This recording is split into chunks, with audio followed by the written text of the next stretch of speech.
Kehadiran jajaran Kodim 0621 Surya Kancana Kabupaten Bogor dan petugas dari Dinas Pekerjaan Umum dan Penataan Ruang Kabupaten Bogor ke Kampung Cinyurup, Desa Ciomas, Kecamatan Tenjo, Kabupaten Bogor ini merupakan salah satu kegiatan survei lokasi untuk pelaksanaan TNI Manunggal Membangun Desa atau TMMD tahun 2020 yang akan dilakukan oleh jajaran Kodim 0621 Surya Kancana di kampung ini.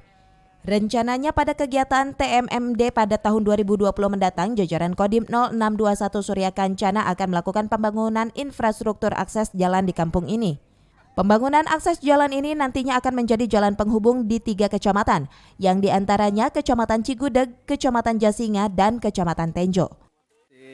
Buat TMMD Desa Ciomas yang mudah-mudahan terlaksana, gitu. Karena menurut saya sebagai kepala desa, jalan ini sangat penting sekali untuk kepentingan masyarakat. Jadi akses terdekat ini melalui jalan ini, gitu. Ini jalan yang menghubungkan kemana, Pak? Antar dua desa apa antar kecamatan ini, Pak?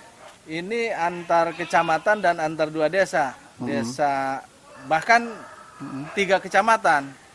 Antara Kecamatan Cigudeg, Jasinga, dan akan dilaksanakan sekitar tahun 2020. Karena dari Kodam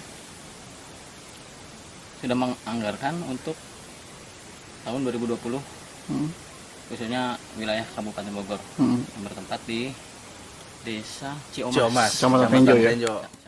Rencananya pelaksanaan pembangunan akses jalan melalui kegiatan TMMD tahun 2020 ini akan melibatkan pihak Dinas Pekerjaan Umum dan Penataan Ruang Kabupaten Bogor. Dari Tenjo, Kabupaten Bogor, Mande Jajar melaporkan.